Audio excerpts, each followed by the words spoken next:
Hello everybody, welcome back. We're going to do Tuesday morning Forex. That's right, we're doing the Forex video. Nice and exciting stuff. So let's get started with the Dixie. And obviously, if you want to join the Patreon, there's links in the description below. It's always good to start at the beginning of the month because you get billed on the first of the month. So £7.50 a month, can't complain with that.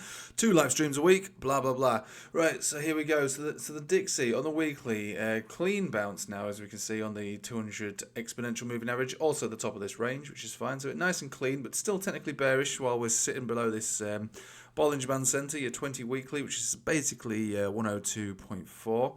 Wrecked City FM, basically, if we get rejected from there. And even if we don't get rejected from there, it's still a series of lower highs. And you can look at a trend line similar to this, which would match nothing more than just the 50 exponential. Now, look, this is still technically bullish on the higher term timeframes, but downtrend on the shorter term time frames. So we'll have a look at the daily. So there's your trend line coming in that we've just drawn in there, and looking for a rejection around there. And look what we've got coming in: 200 exponential and a 200 simple.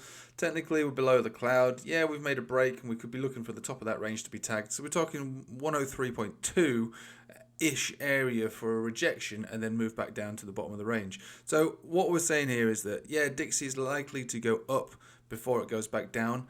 If it breaks out from here, it does get relatively bullish all the way back up to 105, and obviously if it breaks from there, then we're going all the way back up to, probably significantly higher, 108, maybe 110. But until then, we're looking at a downtrend still continuing. Now, we're looking to make a positive cross probably at some point over the next week for the MACD. We don't really have any signs of major life on the RSI. There was no real bullish divergence or anything like this. It's just a move from like a low area. So we call it a dead cat bounce if you wanted to. There's nothing wrong with calling it that, because that's basically what it is at the moment. Oh, excuse me. So let's break it down a little further. Let's go to the euro. The euro is finding support so far on the 50 exponential on the daily here. So 109.7, and if we zoom in a little closer, there's some serious wickage going on around this level, around 109.4. It's even more clearer on the weekly, actually, so we can see it on the weekly, and we'll just draw that in just very briefly, and we'll just take away all this, because sometimes the chart does get a little noisy. So if we can just see the 109.4 area, and just draw ourselves a nice little trend line in here, you can see there's a nice weekly wick, 2 candle bodies, and prior to that a couple of wicks over here. It's an area to consider for bounce. Alright, so this is our 3rd week in a row now. So far, I know it's only Tuesday, 3rd week in a row of downtrend, but still, like lots of charts, it's a series of higher highs, higher lows.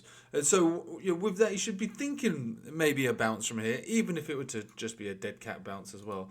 Let's take it back to a daily and put our noise back on, really.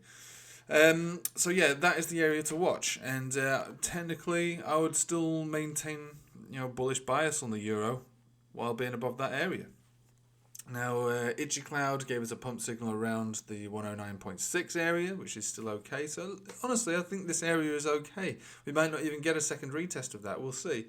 Take it to a 4-hourly and have a look at that, shall we? So the 4-hourly, yeah, further downside, probably more likely. So with that, probably does see a retest at that level.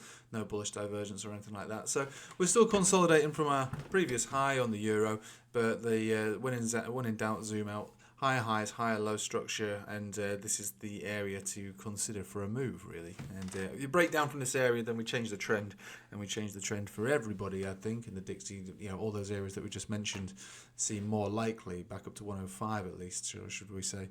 Right then, that was nice and boring. Let's have a look at the USD to Japanese yen, which you might think is like a non-thing, but this helped us determine the top, really, for the dollar. And we got this is going back ages now, but we got a massive short position I took around here, and it did pretty well for itself. It also basically highlighted the top on the Dixie, so they're both exactly the same thing, really. So this helped a lot.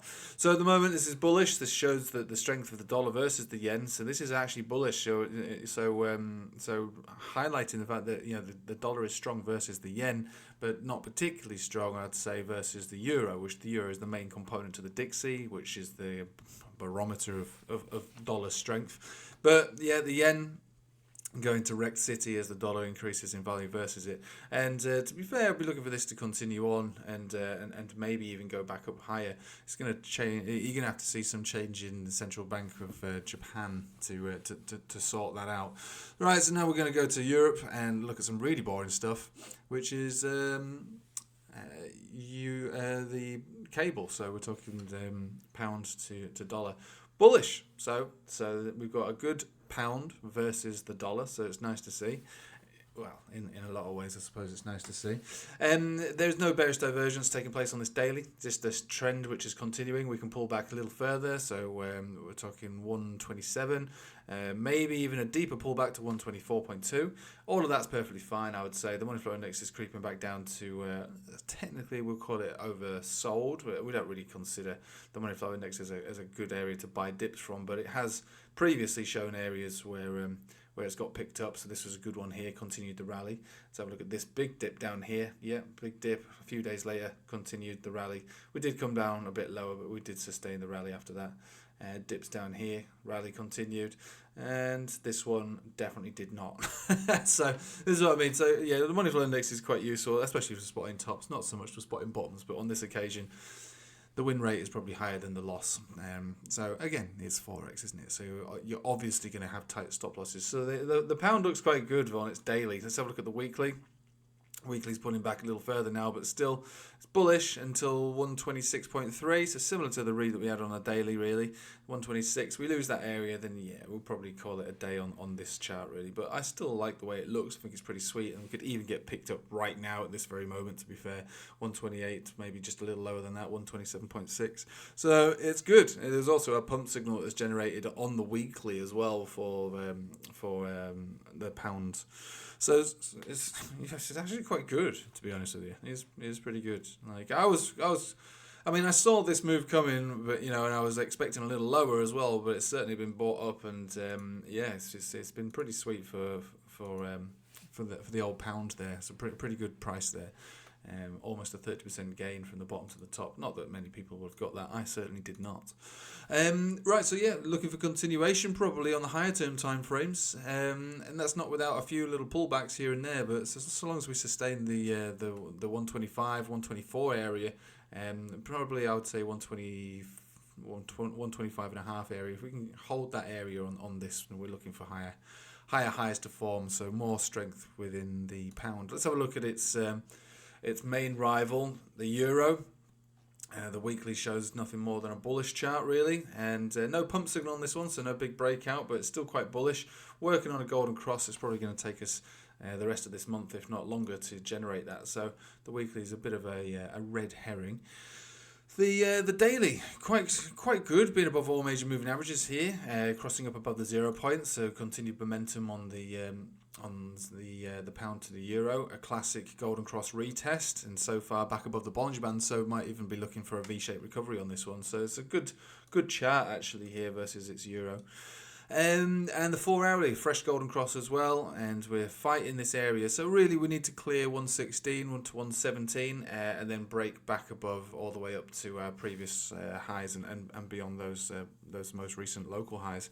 I do like the way it looks, definitely. I definitely do like the way it looks. If you look at the MACD, the RSI, here, we've got a consolidation which seems to have ended with a bit of a retest on that as well. So a break of momentum and a retest of the resistance stroke support. So I think that we're going to see some more strength on the pound here, and new local highs get set probably this week.